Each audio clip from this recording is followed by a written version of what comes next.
Welcome back to my channel learn English with Biswajit sir. তো দেখো, এই দীর্ঘদিন WBTA থেকে আনসিন দেওয়ার পর আর মাঝে মাঝে রাইটিংও দিতে হবে, কারণ একসাথে সবগুলো প্রিপারেশন করতে হবে তোমাদেরকে। তাহলে এখানে স্টোরি রাইটিং আজ থেকে শুরু করছি। কিছুদিন স্টোরি রাইটিং হওয়ার পরে আবার অন্য প্যারাগ্রাফে যাব, আবার WBTA চলে যাব, এভাবে তোমাদের চলবে। ওকে, তাই দেখো স্টোরি রাইটিং। তো স্টোরি রাইটিং পরীক্ষাতে 10 নম্বরের থাকে। তো স্টোরি রাইটিং করার আগে তোমার কিছু গুরুত্বপূর্ণ তথ্য বলে দিই। কীভাবে how to write a stories, কীভাবে গল্প লিখবে। তো প্রথমে heading should be capitalised.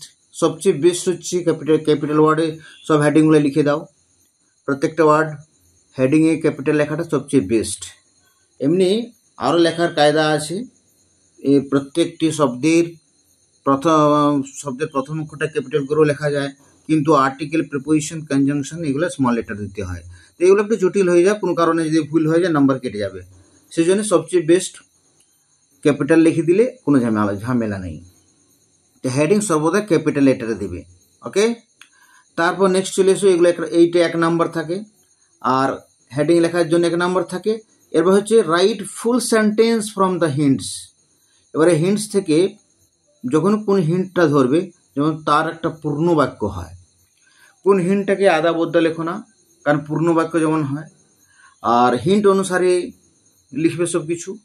R story writing সর্বদা পাস্ট টেন্স লিখবে, এটা একটা মাথায় রাখবে, কারণ পাস্ট টেন্সে যদি না লেখো স্টোরি রাইটিং তাহলে ভুল হয়ে যাবে। ওকে, তারপর নেক্সট দেখো, তারপর হচ্ছে তোমার you may use a short dialogue within the story to make it natural and interesting. হ্যাঁ, গল্পের মাঝে মাঝে তুমি ছোটোখাটো ডায়লগ দিতে পারো। ডায়লগ মিনস কথোপকথন। আর এতে কি হয়, গল্পটা প্রকৃত বলে মনে হয় এবং রুচিকর মনে হয়। আর তার সাথে সর্বশেষে এতে কনক্লুশন না দিয়ে অ্যাড মোরাল, যদি থাকে কোনো মোরাল, নীতিকথা, তো নীতিকথার একটি বাক্য দিতে হবে। এই 5টি জিনিস তোমাদেরকে মাথায় রাখতে হবে। ওকে, তাহলে 10-এ 10 পেয়ে যাবে। প্রত্যেকটার নাম্বার ভাগ করা থাকে। এই একটি পয়েন্ট যদি তোমরা বাদ দিয়ে দাও, নাম্বার কিন্তু কমে যাবে। আর লেন্থ তোমাদের উইদিন 100 ওয়ার্ডস বলা হয়। তো লেন্থটা তোমরা চেষ্টা করবে 100 থেকে 130টা ওয়ার্ডের মধ্যে দেওয়ার, 120 থেকে 130-এর মধ্যে দেওয়ার চেষ্টা করবে। এটি বেস্ট হবে, কারণ একদম অ্যাপ্রোপ্রিয়েট তো লেখাটা সম্ভব হয় না সব লোকের ক্ষেত্রে। যেন 120 আর 130-এর মধ্যে যদি লেখো, মোটামুটি সব কথাগুলোই চলে আসবে। ওকে, তারপর হচ্ছে যে টাইপস অফ স্টোরি, গল্প কত ধরনের হয়, এটি একটি মাথায় রাখতে হবে। তো গল্প কত ধরনের হয়, তো স্টোরিজ অফ এমিনেন্ট পারসনস, বিখ্যাত ব্যক্তির গল্প হয়, যেটাকে আমরা বায়োগ্রাফি বলা যায়। তারপর হচ্ছে ফক টেলস হচ্ছে রূপকথা বা উপকথা। ওকে, রূপকথারও গল্প হয়। আচ্ছা, যেমন ঠাকুমায়ের ঝুলি একটা রূপকথা, আমার মনে পড়ে গেল, ঠাকুমায়ের ঝুলি। তারপর হচ্ছে ফেবলস কি না, দে আর শর্ট টেলস, এটা হচ্ছে নীতিকথা, যে গল্পের মধ্যে নীতিকথা থাকবে, অর্থাৎ যেমন করবে সেরকম পাবে, সেরকমভাবে নীতিকথা থাকবে। তো নীতিকথার গল্প হয়, যেটি বেশিরভাগ ইউজুয়ালি উইথ অ্যানিমালস ক্যারেক্টার থাকে, মানে পশু চরিত্র থাকে। ওকে, তারপর দেখো পশুর চরিত্র থাকবেই নীতিকথাতে। They always have a moral, তার সর্বদাই কিন্তু নীতিকথা থাকবে, মোরাল। আর stories describing real life and experience, আর থাকে বাস্তবিক অভিজ্ঞতা এবং বাস্তব জীবনের উপরে বর্ণনা করা গল্প থাকে। এত ধরনের গল্প পরীক্ষাতে আসতে পারে। ওকে, তো গল্প বুঝে নিলে কত ধরনের হয়। এরপর নেক্সট দেখো, একটি গল্প লিখবে নিউটন অ্যান্ড হিজ ডগ নিয়ে।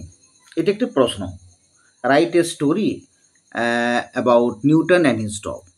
তো এতে কী কী লিখবে, প্রথম হচ্ছে টপিক সেন্টেন্স। প্রথমে তো হেডিং লিখবে, হেডিং অল ক্যাপিটাল লেটার লিখে দেবে, এবার সব ক্যাপিটালে করে দেবে, তাহলে হেডিং 1 নাম্বার পেয়ে যাবে। তারপর একটা লিখবে টপিক সেন্টেন্সের জন্য 1 নাম্বার থাকে। ওকে, টপিক সেন্টেন্স একটি বাক্য লিখলেই যথেষ্ট, বেশি লেখার দরকার নেই, 1 থেকে 2টি বাক্য। এর লেন্থ হবে মোটামুটি 15 থেকে 20টা ওয়ার্ডস, তার থেকে বেশি লেখার প্রয়োজন নেই। তা টপিক সেন্টেন্স অবশ্যই দিবে, নাহলে তোমাদের 1 নম্বর কেটে যাবে। এবারে কি করতে হয়, প্যারা চেঞ্জ না করে হিন্ট অনুসারে পাস্ট টেন্সে গল্পটি লিখবে, প্যারা চেঞ্জ করা চলবে না।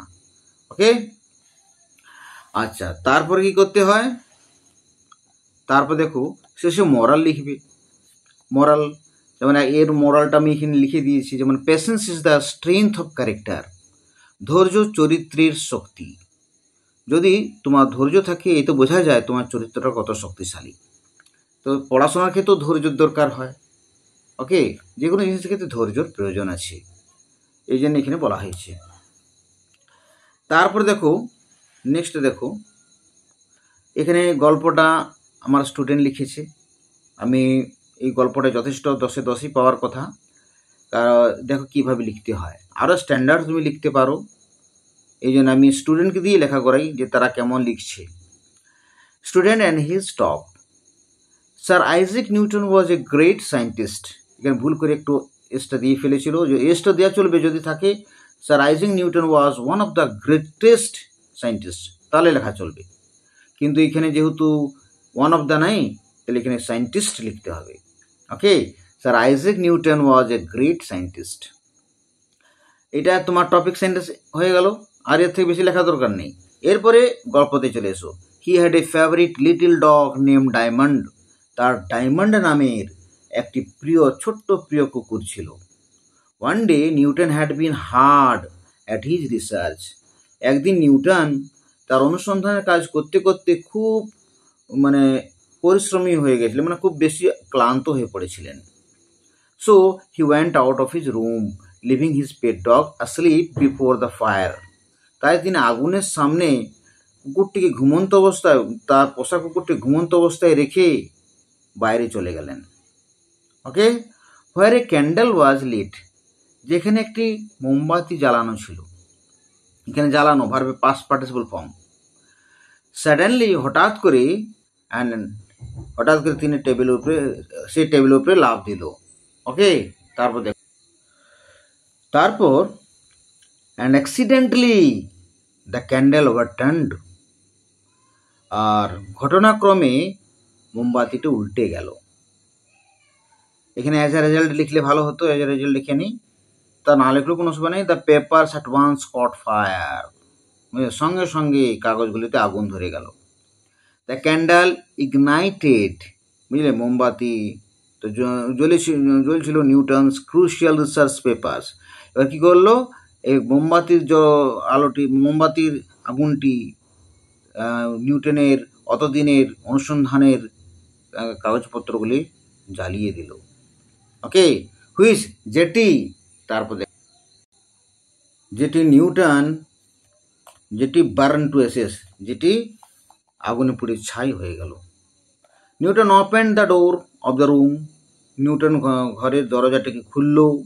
হি saw his crucial research papers had been turned into a heap of ashes, সে দেখলো তার সাংঘাতিক অনুসন্ধানের কাগজপত্রগুলি জ্বলে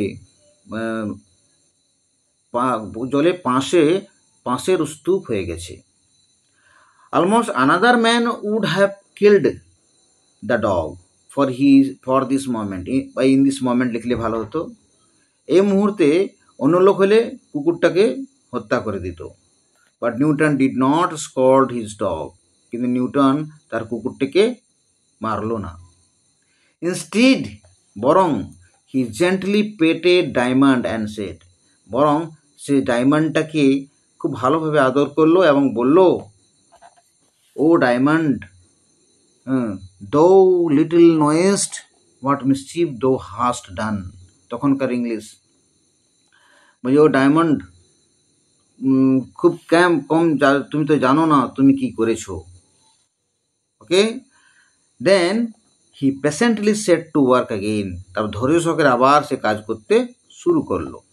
নীতিকথা কি হবে না, patience is the strength of character, ধৈর্য চরিত্রের শক্তি। ওকে, এখানে শেষ হলো যদি তোমাদের চ্যানেলটি ভালো লেগে থাকে সাবস্ক্রাইব করবে, কমেন্ট করবে, শেয়ার করবে। ওকে, এইভাবে তোমাদেরকে দিতে থাকবো। যদি কোনো ত্রুটি থাকে এদের ছাত্রছাত্রীর লেখার মধ্যে, তাহলে আমি নিজে লিখে দেবো। ওকে, এখন পর্যন্ত এইভাবে লিখলে তোমরা এই এররটি বাদ দিয়ে যদি এরর না থাকতো তাহলে 10-এ 10 পাওয়া যেত। যেহেতু কিছু এরর আছে, যেমন জি লেখেনি, এখানে এ লেখেনি, তো ওইভাবে 1 নম্বর হবে। ওকে, 1 নম্বর এরারে চলে গেলো। আমি এরার কারেকশন করে দিয়েছি। Okay, thank you very much. See you again in the next video.